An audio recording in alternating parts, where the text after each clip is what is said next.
your body, you're not moving. So if you put bad things in your body, even if you're moving a lot, right, the movement helps burn off some of the stuff, right? But unhealthy foods clogs up our body. Now, if you're not moving, Yeah.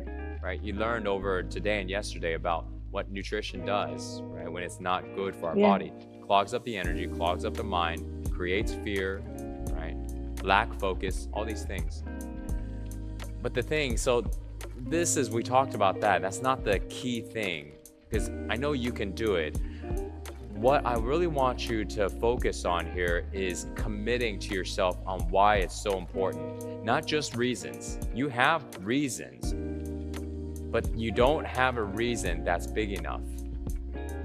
The reason you have right now is, well, it's because I have to do it. It's just kind of, if this happens and this is gonna happen, I'm gonna not have my spot. You really don't care enough. That's why you're not doing it. But you have to find a reason that you care about enough. Right now, the reason you have is not enough. It's not big enough for you. And you see, it's not about if I come up with one, it has to be big enough for you. But you haven't gotten yourself to do it because you haven't connected it to a reason that's big enough. And I would suggest I did. No, you have not. You have not. When you do, you know what, like you get up and go to the restroom and you come back, do that 50 times without stopping. And then when you wake back up, eat healthy food and repeat. You're moving right now. Here's the thing. I'm not gonna say it's easy because it is extremely difficult. It's difficult for somebody who's, quote, kind of healthy, right? Not dealing with this condition to still move, right? Because people just they struggle with consistency. So for you, it's a huge mountain. But this is your path right now. This is not by accident that this is happening. There's no accidents here. This is supposed to happen to you right now. But now the choice is up to you on what do you want to do now that this is happening? Because this is supposed to have happened. But now what are you going to do? You can either look for reasons on why it's hard, on why you can't do it, right? Remember how I talked about looking for things. I looked for things. I looked for those deal breakers and I always found it. Or you can start looking for ways of how you can do it. And it's a big mountain. It really is.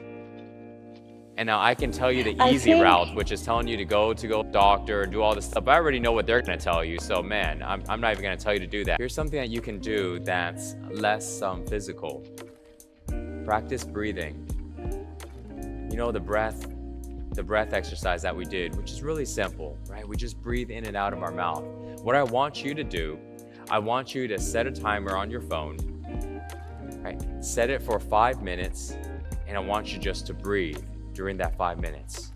Just breathe, breathe, breathe, breathe. And then at the end of the 5 minutes, do the exhale hold, which is you breathe out all of your air and then you just hold your breath. And you can do this in bed as well, by the way. Right? And just relax. Because those emotions, right? Yasmina was asking about this yesterday about, I have these emotions and then now it's tension. And then that tension is very, very draining. But doctors in the medical industry like to go ahead and slap a lot of labels on things so everything looks very different. Because if they didn't slap the labels, we can connect the dots. Oh, you have tension and you have so much tension that your energy is low. But you have some tension, so you only have kind of low energy. Your tension is so high, you have no energy. So you start to kind of connect the dots. But when we start to slap labels and all these things, it becomes, oh, they don't connect, as if they're different.